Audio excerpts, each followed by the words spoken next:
Yes, good morning. So I will. This is like a continuation of what I was talking about. I was saying you can avoid lifestyle inflation.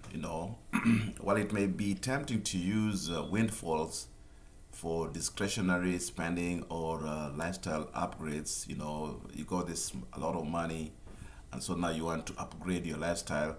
My suggestion is try to avoid lifestyle inflation. Instead of now living in the life of opulence, instead focus on using that windfall to improve your financial security and work towards your long-term financial goals. Once you have the goal, and then continue working on those goals. You know, um, as opposed to now elevating your lifestyle. Another thing about windfalls is just be responsible how you celebrate. Of course, it's okay to use a portion of that money, the windfall. It's normal. Treat yourself, your family, your loved ones, and do so. Of course, you have to be responsible how you do that. You just go and blow everything. So, my advice would be set a limit on how much money you'll spend on discretionary purchase, and prioritize your savings and investment and of the rest of the windfall. So don't just use everything in celebration. Just limit what you're spending your money on. Then of course, you can review, your savings and your goals, just to ensure that you are staying on track. And it's important to stay focused, stay on track, and of course, adjust your savings accordingly. Um, Another way that I wanted to talk about is cut discretionary spending. Basically, cut your spending. Cutting your spending on is a practical way to save money quickly. The discretionary spending refers to non-essential expenses. This that you can live without or reduce. Things that you don't need. You know, uh, just what you want. You know, so I think like we talked about creating a budget. Starting to create a budget that outlines your income and expenses, including both essential, needs and non-essential, which is wants. Just the budget. This will give you a clear picture of where your money is going and to help you identify areas to cut back. Or track your spending. Keep track of your spending for a month. See how and where your money is going. This will help you identify areas where you can cut back and make changes. Then it's important to identify non-essential expenses. Review your spending habits and identify non-essential expenses that you can reduce or eliminate. This could include dining out, like I said earlier on, entertainment, subscriptions, shopping for the non-essential items, and of course, impulse purchases. Limit your dining out. Reduce the frequency of dining out at restaurants or ordering takeout. Instead cook meals at home more often and pack them for lunches. Uh, Entertainment, look for free or low cost entertainment options such as visiting parks, attending community events, exploring local attraction. Take advantage of free trials for streaming services instead of paying for multiple subscriptions. And that's what I mean. Review your subscription services such as streaming platforms. Like your gym membership. Do you pay for the gym and you don't go over there? Do you subscribe to magazines and you're not even reading the magazines? So basically cancel any subscription that you don't use frequently or can live without. And when you do that, you end up shopping smart. When you're shopping for non-essential items, look for sales, look discounts, get a coupon. Look at the local newspaper and get a coupon. A coupon can save you money. 20 or 30 30, 50 cents out of an item of $2, you know. And of course, when you're shopping, you have to shop smart, whereby you avoid impulse purchases. You just don't see an item and you buy it. By sticking to your shopping list and waiting, like I said earlier on, wait for 24 hours before making any non-essential purchase. Anything you don't need, think about it overnight. Then if you have to, go back. This will help you differentiate between the needs and wants. What do you need and what do you want, and to avoid unnecessary spending. And of course, you can set limits. Whether you like to shop, you just say, okay, you set a monthly limit. Say, okay, I'm not going to spend more than $100 on discretionary expenses, and you stick to it. All these things require focus and discipline. If you can stick to it, as your spending limit, you say, I'm not going to spend anything above and beyond this. It's very, it will help you. Then, of course, it's always good. If you want to treat yourself, look for a way to do so without spending a lot of money. For example, plan a picnic at the park instead of going to an expensive restaurant, or have a movie night at home instead of going to the theater. Um, and then I think another thing I'd like to discuss is how to set milestones. Setting milestones is a very, very effective way to break down on your savings goals. Like I say, I'm giving an example of you're trying to save $10,000. So you can break it down into smaller, manageable targets. Achieving these milestones along the way can help you be motivated and track your progress. And I think if you determine a timeline, you decide on a timeline for reaching your $10,000 annual savings. If you want to, let's say, reach your goal in 1 year, you'll need to save up, like I say, approximately $833 a month. Now you can break that into smaller intervals, such as monthly or quarterly. So just of course, once you have the timeline, then you can break down how you want to do the savings. Like my good example of you saving $833 a month. Your monthly milestone will be that every month. So what are you going to do to save $833 a month for the next 12 months so that you can reach the $10,000?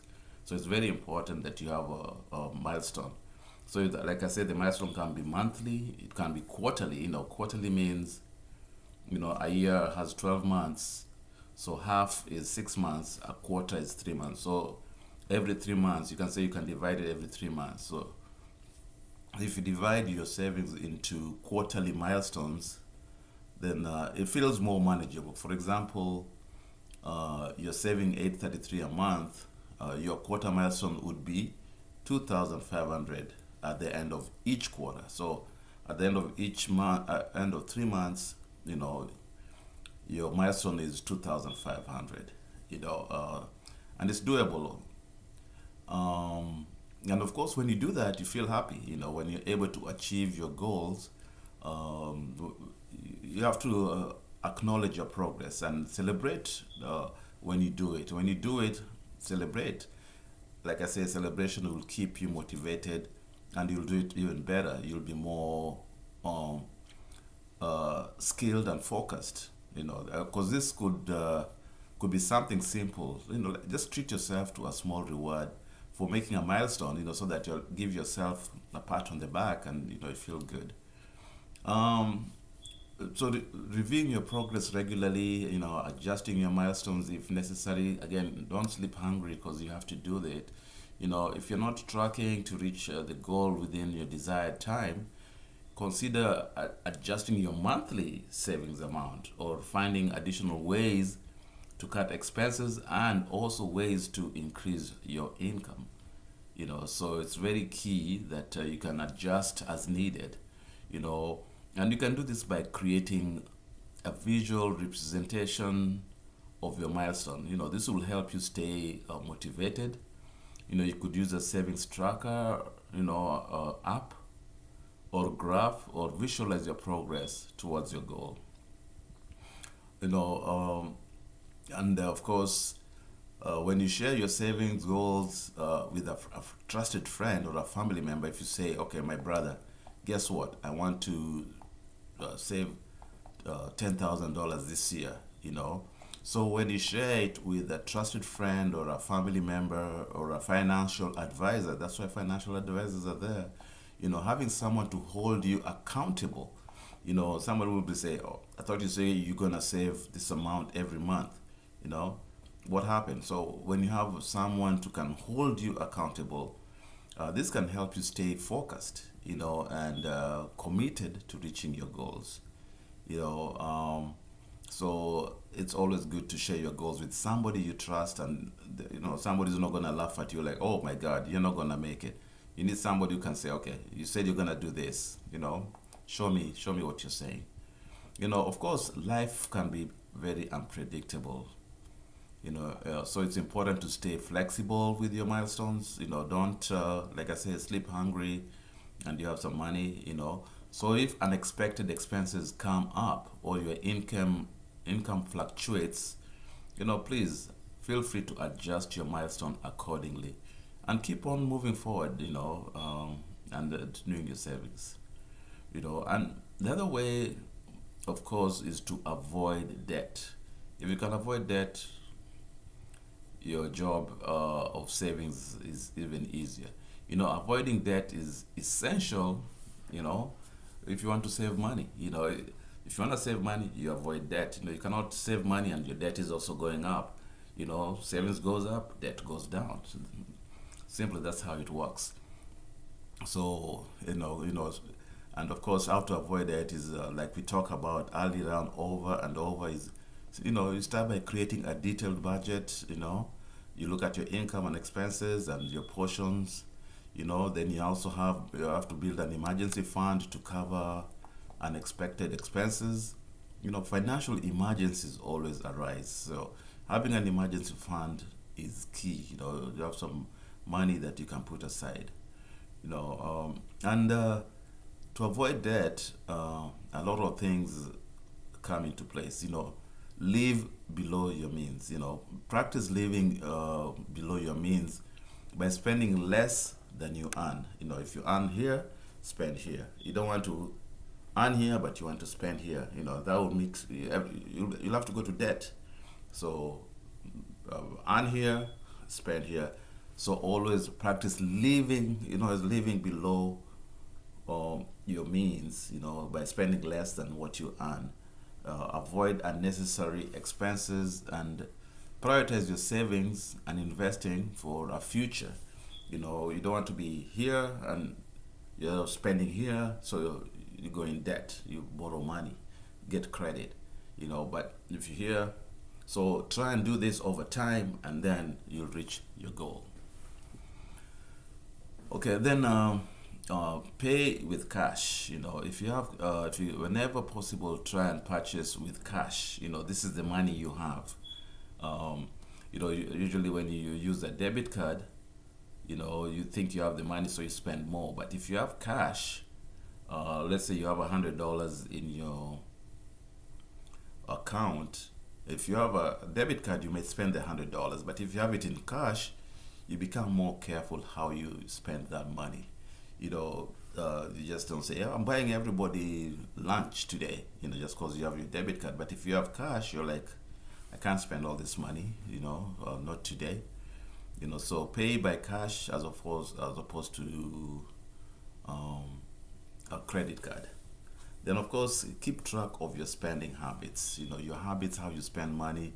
Just review your expenses regularly. Identify areas where you can cut back and reduce all discretionary spending to avoid unnecessary debt. We're just trying to avoid debt. If you can be debt free, it's excellent. Another thing is if you have bills, pay your bills on time. Avoid late fees. Like you might have a bill that you're supposed to pay $20 by a certain date. $20 by the first of every month. If they don't get it by the 12th of first of every month, they add another $20 for late fees. It doesn't make sense. Now you're paying $40 as opposed to $20. So pay your bills on time. Avoid late fees. Avoid penalties. All these credit cards, that's what they live for. They live on you being late, you getting a penalty. So pay your bills on time. Try as best as you can. So you set up, like I said earlier on, automatic payments. So if you do have automatic payments, you will never have late fees. Just make sure you have the money in the account. You will never have late fees. If you wait, oh, I'm gonna pay you, it's easy to forget. So do automatic payments, or if you can't do that, do reminders, to ensure that you don't miss any payment. And also, instead of relying on credit cards or loans to cover unexpected expenses, use your emergency fund. Credit cards have high interest rates. If you get a loan, you have to pay back with a high interest rate. So always have an emergency fund so you don't have to go get a loan for your needs, unexpected expenses. So having a huge dedicated fund for emergencies will help you to avoid, excuse me, to avoid accumulating debt when unexpected expenses arise. And then if you have a credit card, you have a $10,000 credit card, please use it wisely. If you do not use your credit card, use them. I mean, if you do use your credit card, use them very, very responsibly. Pay off your credit card balance in full each month if you can, to avoid accruing interest. If you pay a credit card at the end of the month, then there's no interest you paid because there's nothing that accrued. So use credit cards only for purchases that you can afford by paying off immediately. If you have a $10,000 credit card, you go for $5,000 shopping, you're not going to be able to pay that immediately. So you'll pay slowly, but remember you're going to have interest charges based on that amount you spent. And avoid high interest loans. If you can't get a low interest loan, don't get it at all. High interest banks make a killing with high interest loans, so avoid high interest loans. Be cautious when you're taking out loans, especially high interest loans. Like, people go to payday. Payday is a place whereby, it's a place of last resort. You go and they give you a loan at crazy interest rates, because these are loan sharks. They're not in it to help you. They want to make money. So you feel like they're helping you, but they're just in it to make money. So you avoid like payday loans or a cash advance. These are very, very expensive loans, very expensive. So this type of loans can trap you in a cycle of debt, due to the high fees and interest rates. So you'll just find you're just in debt. You go to them, they give you this high loan, then you're always paying them, and then when you're done paying them, you have to go back to them. So you'll be in a cycle. So avoid them at all cost. Avoid them at all cost. And if you're having a hard time with the finances, you can look for professional help. Educate yourself about financial finance, money management, understanding how debt works. If you understand how debt works, then already it's a fast thing to do. A lot of people don't know how debt works. These interest rates, these loans, that's how banks make money. If the interest rates were not high, then they will not be making money. Why would they lend you money? Why would they make it easy for you to get a credit card? So they have to lend money to make money. So if you get yourself about personal finance and money management, understanding how debt works and learning how to manage your finances effectively, this will help you avoid debt and so that you achieve your savings goals. So it's a catch 22. But all of these things cannot happen if you're not committed. You have to stay committed to the cause. Staying committed to your goal is very crucial, you know, for you to achieve your success to save 10,000 a month. You know, um, but some tips that can help you stay committed is visualize your goal. Okay, create like a vivid mental picture of what achieving $10,000 this year in savings, look and feel like, just see what it feels like having, oh my God, you didn't have $10,000 in your account, now you do. So visualize the benefits and rewards of you reaching that goal. Just like, oh my God, if I do this, so visualize that, um, that will help you to stay committed. And then once you visualize, now you break down your saving goals into smaller, like I've been talking about, measurable objectives. 833 a month. So you break it down like that. So we call that a milestone. So every month, 833 a month. Whatever you do, save that.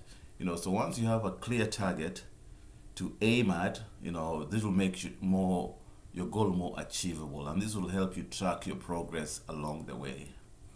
And so once you have that, then now you can create a plan. Like I said, 833 a month. Determine how much you need to save each month, where you will cut expenses, and how you will increase your income. So cut expenses, increase your income, create a plan. And part of the plan is what we talked about. Automate your savings. Set up automatic transfers or deposits to your savings account to ensure that you consistently set aside this money. Automatically your savings removes the temptation to spend the money elsewhere. So if the money just goes into the savings account, the temptation to spend it is lowered. And you can do this, so regularly monitor your progress, towards your goal. Keep track of how much money you've saved, how close you are to reaching your milestone, and adjustments, you may need to stay on track.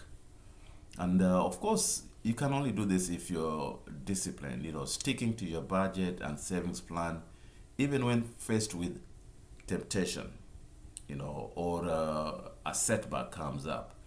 Practice self-discipline. Remind yourself of the importance of staying committed to your financial goals. And of course, all this, will happen when you're positive. You stay positive. Being focused on your progress. You've made. Instead of dwelling with the setbacks or challenges you're encountering. So celebrate your achievements along the way. Maintain a positive mindset towards reaching your goal. And of course, you can seek support. Surround yourself with supportive friends, family members or peers who can encourage you and hold you accountable. If somebody holds you accountable and reminds you, so you can share your progress with them, and celebrate your success with them, so they're like, hey, I reached my quarterly goal. You guys, woot, let's celebrate, And, be open to adjustments, of course. Changes in your financial situation can be expected. So stay flexible, adapt, and adopt to any challenges that may arise while staying committed, to your goal. You have this ultimate goal that you have to reach. Stay flexible. And then place another thing that works for people is you can place visual reminders of your savings in a prominent place. So if you're able to save $3,000 in 3 months, you're like, whoa, okay, this is good. I've never done this before. So you place a reminder such as on your refrigerator. Oh, I made it, or on your cubicle in your office. Oh, I did. So you can remind yourself like, I'm doing a great job. Seeing reminders to your goal daily will help you reinforce your commitment and will keep you motivated. So if you see daily, you're like, oh my God, it's working, it's happening. So it's very key. Once you understand your personal motivations, that can help you a great deal. So stay focused, like I mentioned. Stay motivated. Committed to reaching your financial goal. Once you're committed, you'll get there. When it's financial security, whether it's personal aspiration or long-term planning, having a clear purpose behind your savings, that can make it more meaningful and achievable in the long run. So it's never easy, it's doable. Have a goal, budget your money. Okay, that concludes my episode in that regard. Thank you and see you in the next video. Thank you.